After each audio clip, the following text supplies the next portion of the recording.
As you guys can see, we've gone through and done the touch-ups on the wall. We got the walls cleaned yesterday. The mud's drying and we've done repairs. We got rooms masked on the base.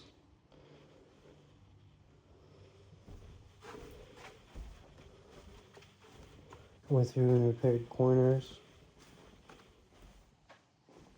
Lots of chips in the wall in here we had to repair.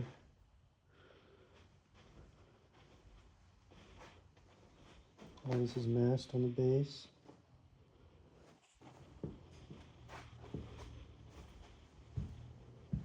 And we're getting ready to start masking the doorways.